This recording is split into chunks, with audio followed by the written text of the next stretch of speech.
Hello, everybody, and welcome to your favorite Clemson podcast. We're talking about OrangeShadez podcast. I am Jay, and I'm here with the man, the myth, the legend. We're talking about one of the greatest wide receivers to come out of Clemson. Went on to play with the Chicago Bears. No, he was a top draft pick, first round. Am I correct, Airese? No, I wish. Not even Hey, close. he's a first rounder in my book. That's all I got to say. We're talking about Airese Currie. How's it going, Airese? All is well, Jay, down here in Gamecock Country. Unfortunately, I got to deal with the Coots after that loss we sustained last week, but hey, it is what it is. Well, we're going to start the show off, first of all, thanking our sponsors. We want to thank Hyundai of Anderson. Go by, use code HOA24, that's HOA24, and get a great deal on a used or new car at Hyundai of Anderson on 28 Bypass. Also, we want to thank everybody at Arden's Burger and Grill. We're talking about Donnie and Angie at Arden's Burger and Grill in Central South Carolina. Also fixing to start their new restaurant, Beef and Rib, in Westminster. We want to thank them for everything they do. We're here at the Arden's Burger and Grill Central Studios. And we want to thank Upstate Physical Therapy, Pepsi Cola, and all of our sponsors. You can see them at greenvillesportsmedia.com. All right, well, Airese, you mentioned it a little bit. Let's just go back a little bit. The South Carolina game, Clemson had that game basically all the way up to the final 5 minutes. Yes, South Carolina controlled the ball more between the 20s, but when it got down to the end zone, Clemson held, other than two times, basically two plays that were not inside the 20. What was your thoughts on that game? We definitely should have won that football game, especially winning the turnover battle. With us winning the turnover battle, there's no reason why we should not have came out with a victory. I think that we didn't do a very good job defensively making adjustments. I don't understand why we kept getting up the field against a quarterback like Norris. You know, I was fortunate enough to see him play on the sidelines when I coached at AC Florida High School, playing against them in the playoffs, and you don't get upfield and rush that cat like that because he's going to burn you and hurt you every time. You sit back, play catch. I don't know if you two-gap those guys or whatever, but let him come to you. And I just don't think we did a very good job in the latter part of the game making that adjustment and making sure he didn't beat us single-handedly with his legs, which is what he did. But even still, we still had a chance to win the football game. And the crazy thing is, man, as we were marching down towards the end of the game, as the clock was on, winding down that fourth quarter, we were moving it like we did all game. I turned and said to my wife, she's a Gamecock, by the way.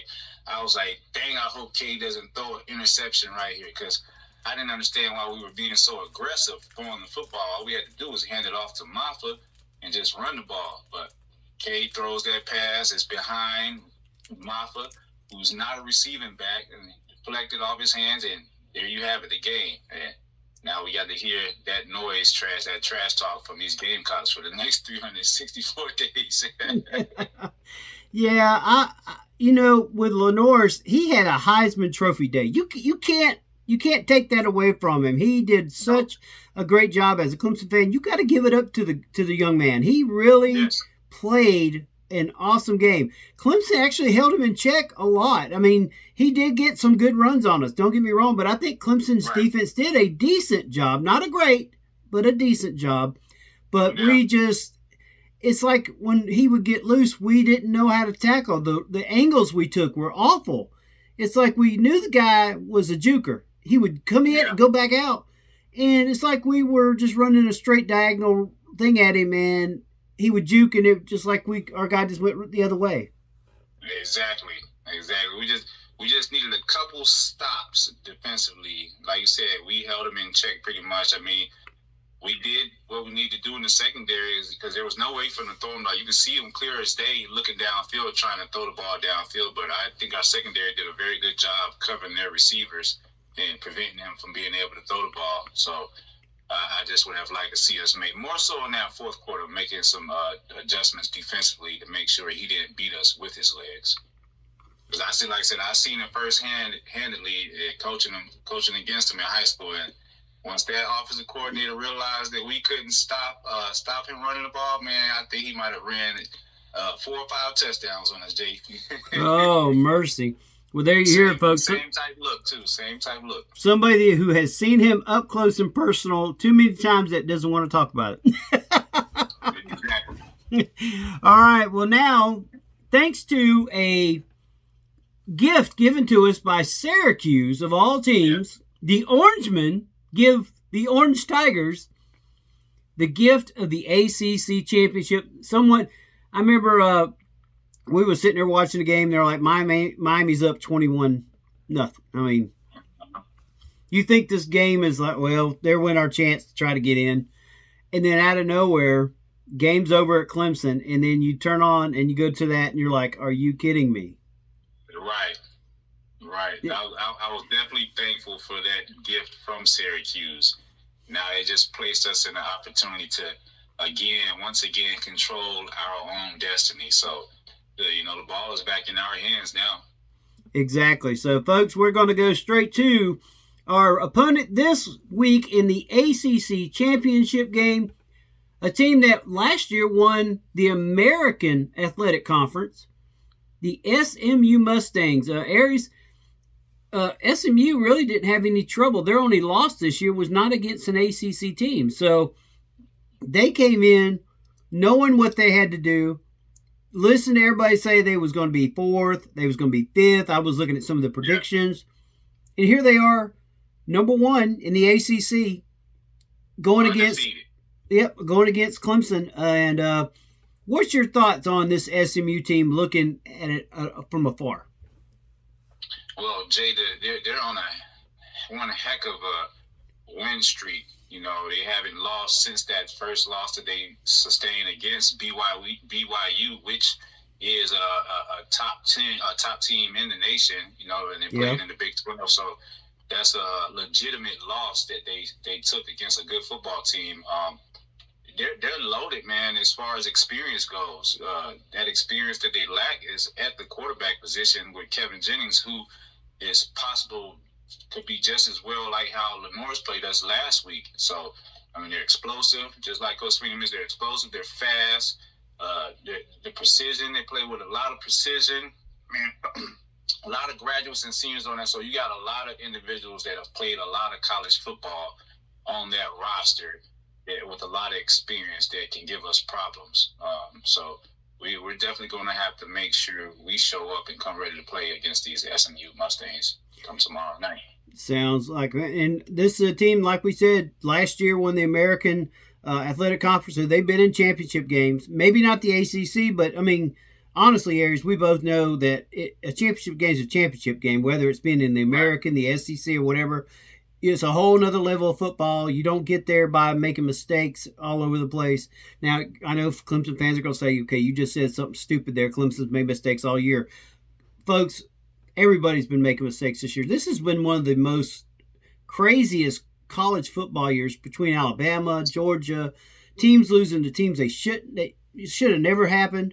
So when I say this, I say it as in Clemson has a chance. We're 2.5-point underdogs going into tomorrow night's game at 8 o'clock in Charlotte. Airese, break down our offense versus their defense. Well, we're definitely going to have to execute. Definitely going to have to execute, make plays. I think we're going to have to make plays on the outside. We're definitely going to have to get back to running that football with Maffa, I believe. That way we can keep that defense honest, and that way they're not just pinning their ears back and just coming after us, coming after Cade, because they're going to man up. They're going to man us up, and they're going to get after on that front seven. The linebackers do a really good job filling gaps and filling holes. And like I said, the defensive line they're very strong and explosive with their hands. They play very well with their hands. So our offensive line they're going to have their work cut out for them. And our wide receivers, we're going to have our work cut out for them too as well, because we don't need any delays. We need to be able to get off whatever jam or press coverage we see as quickly as possible. That way we can give Cade time to get a ball off sooner than later, because if not, he's going to see pressure all night in his face. And I agree. And I think that the best thing Clemson can do right now is just be able to trust that the wide receivers are going to catch the balls. And we did a pretty decent job of that in the Carolina game. That's something that I saw improved there was balls caught more than there was missed, other than when Cages overthrew, which he did overthrew a couple balls there. So I think that, like you said, that's very important in this game right here. Control the clock. Don't make any mistakes, and don't try to throw it into just bad spots. I mean, that's just the biggest thing that Cade needs to do. I think he's got everything else under control. It's just he just has those moments when you don't need him to have those moments, and I think that's exactly. That's what we do not need. We need to take what they give us. If there's that weak link, they feel like they've seen it. Of course, they've watched film all week. If they feel like there's a weaker DB in that secondary, and we feel like we have certain man beaters by a particular receiver that we can attack them, that's what we need to do. And if they make adjustments, then we just make adjustments as well, too. I agree. Now, when it comes to defense, I think our biggest problem, like I mentioned before in the South Carolina game, is the angles we're taking, and our linebackers are just somehow letting the quarterback and the running backs run right by them.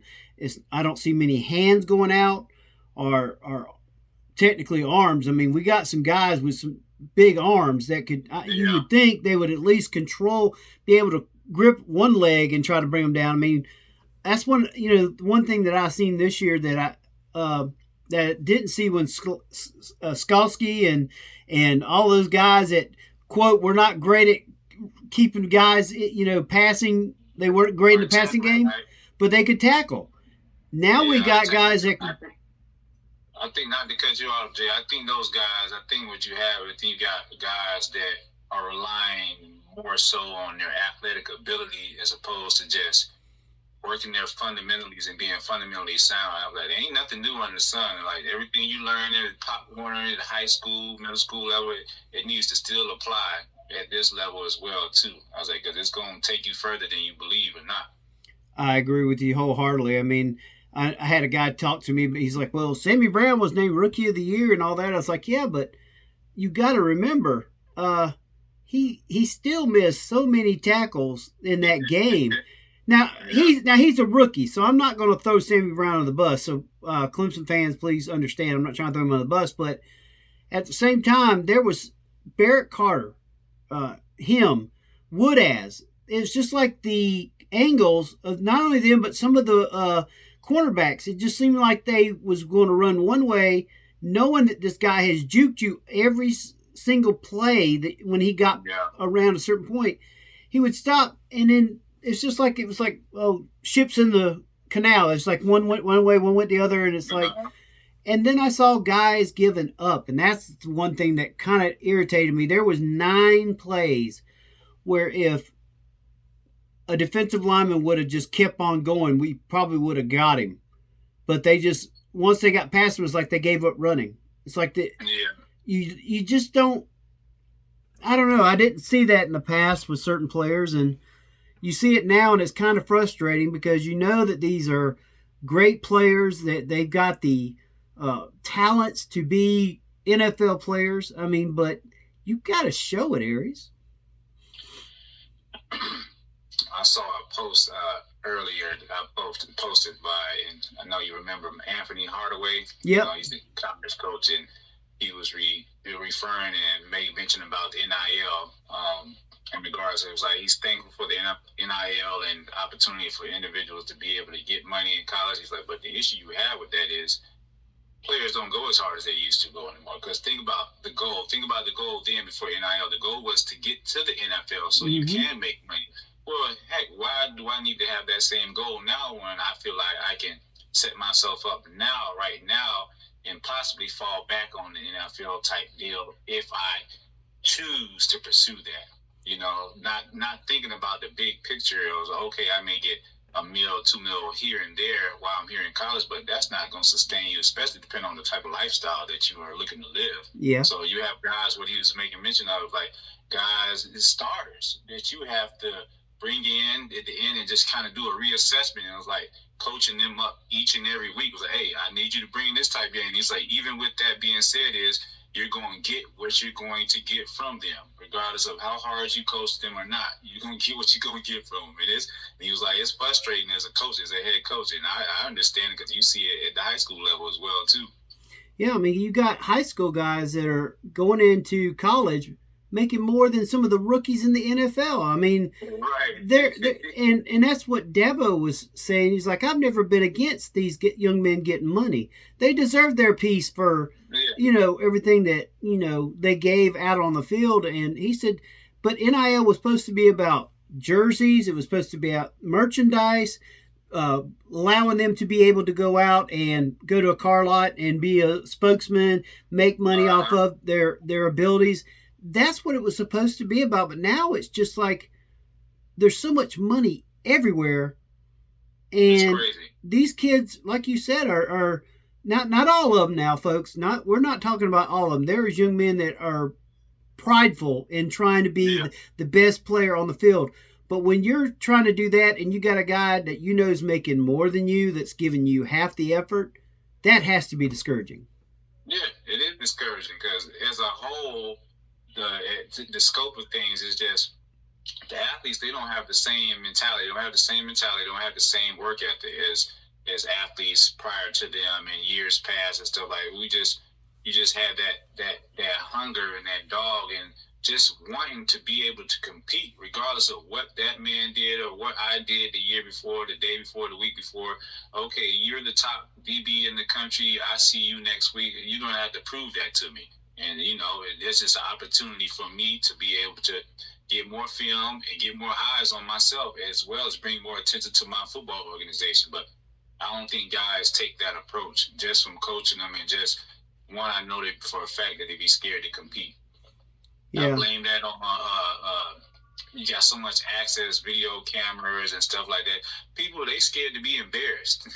Exactly, especially in basketball. God forbid you get routed up on national TV, and now you got to hear about it. So we're in that bullying age, and so I don't know, Jay. It's different. That's all I can say. I know for sure it's definitely different. Well, Airese, we kind of went through what we're looking at as far as this game, and I know you're ready to make your prediction, and we want to definitely thank CatchThisSports.com for bringing us Airese Currie's special prediction for this game. Catch This Sports, Airese, tell us a little bit about it, and then give us your prediction for this game. Well, Catch This Sports is an organization, a training organization that I started years ago in 2012. It was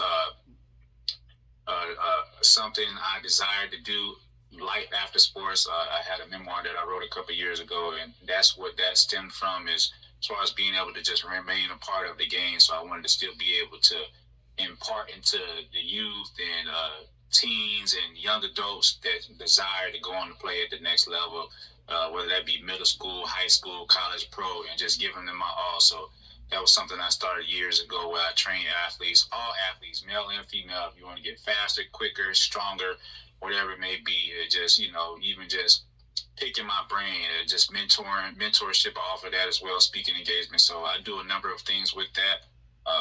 If you're interested, reach out, www.catchthissports.com. I'm on all social media platforms, Airese_Currie on IG, Airese Currie, Facebook. You'll be able to see a lot of the training that I do with some of the athletes that I work with, and it's just something that I'm very passionate about. But getting to the score, Catch This Sports will predict. Of course, I'm predicting us with a win. Us going into our 10th league title game. That's a record in itself. So I know SMU, they put up points. I believe they're averaging over 40 points a game, if I'm not mistaken. So I hope that our defense shows up and gets a couple stops here and there. But I think we're gonna have to score, Jay. I think we're gonna have to score. I think it's gonna be a shootout, and it's gonna come down to us getting that stop that we need in order to just finalize that victory. So I'm going with us winning the football game, the ACC championship, 42-34. Clemson, 42-34. Wow. We are close, Airese. I'm, of course, giving you the Point RV at Lake Hartwell prediction. And I think, like you said, this is going to be a shootout. I see Clemson not being able to shut them down the whole game until the very end. I think this is going to go into double overtime.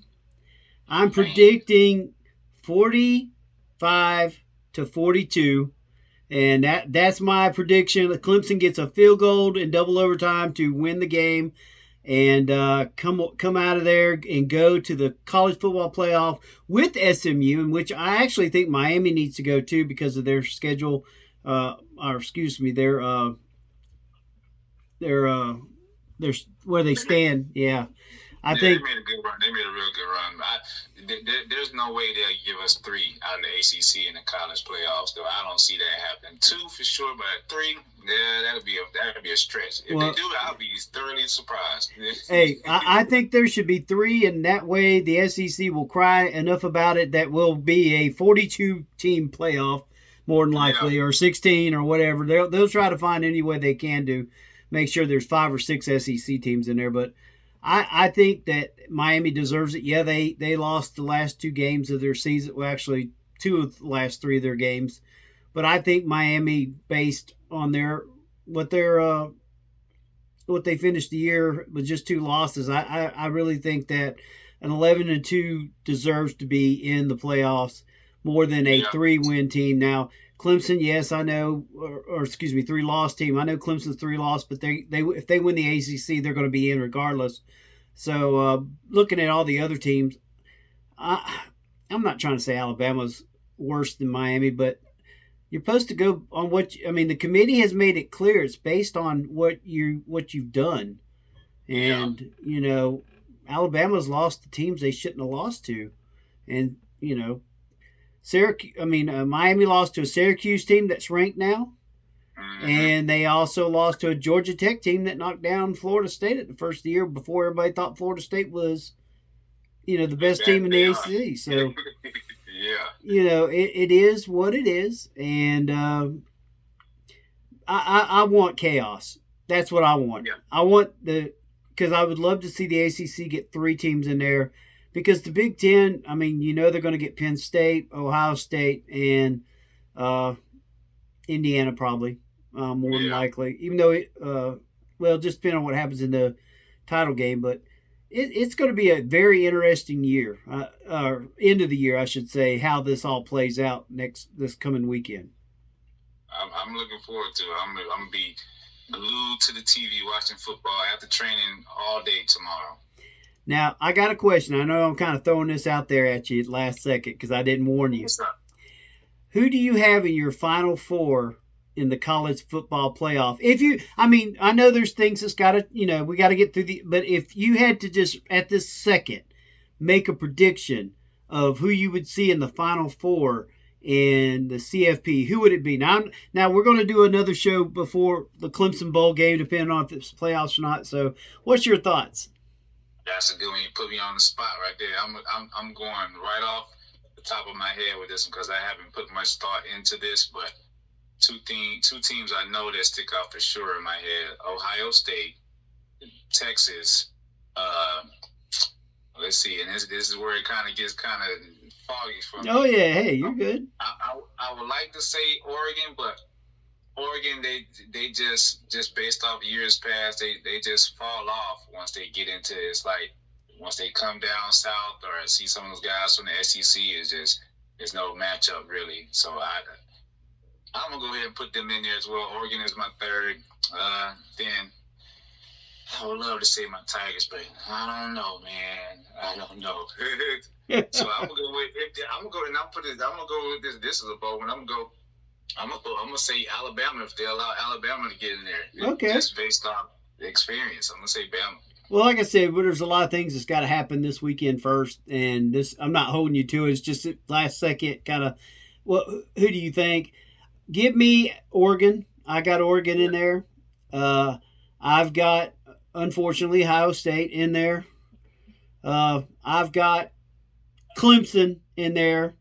Yeah. And I've got Georgia. I think Georgia. Georgia be in there? Yes, I think it'd be Georgia versus Oregon, Clemson versus Ohio State. That way we can get the win back against Ohio State and shut those Buckeyes up because they have not let us live down that one freaking loss. I would love some get back. I would love the opportunity for some get back versus the Buckeyes. I definitely would. But, there's a couple teams that we got to look at. Notre Dame, Boise State. I mean, there's some teams that you can't overlook. And like you said, Texas. You never know what you're going to get with Texas. I mean, in Georgia, the same way. You never know what you're going to get with Georgia. So I was just sitting here thinking, I was like, Texas or Georgia? Which one do I got? Georgia, they done got that one win from Texas. So I think they know what they got to do. But like I said, we just throwing things out there. We will find out what the committee has. And, of course, it also depends on where we land as far as the standings. So that way we know who we're playing. Because, I mean, that scenario could be all out the door if they're all four in the same area, the same You're right. playoff ranking. So, well, Airese, it's been a great one this year, man, as far as the regular season goes. And now we're heading to the conference championship. We'll have one more show that we know for sure, and that's the bowl show, unless we get to the playoffs. And, folks, we're hoping we get to the playoffs because we want to have two more shows, at least three maybe. We got first round, second round, and then national championship. So we want to see all three of those. But it's been great working with you so far this year in the regular season, and I know we've had some sickness and other things that came up, but it's been great working with you this year. It's been great working with you as well, Jay. All right, folks, that's been the Orange Shades podcast. Of course, make sure you catch Airese at catchthissports.com. That's catchthissports.com. Make sure you go if you have an athlete, either male or female. It doesn't matter, no matter what sport. Airese is the gentleman to go to. He will take care of your athletes, your kids, and he will do it the right way. That's right, the right way. He doesn't do things the wrong way, folks. He knows what you can and cannot do. He will make sure they are taken care of. Go to catchthissports.com. We want to thank Ardent and Grill in Central South Carolina. Thank you to Donnie and Angie for what they do. Also, we want to thank the Point RV at Lake Hartwell. We want to thank Hyundai of Anderson. Use code HOA24. Thank you for joining us this year as sponsors. And this has been the Orange Shades podcast. And we will see you after where we know we're going, which we hope is the playoffs. Go Tigers.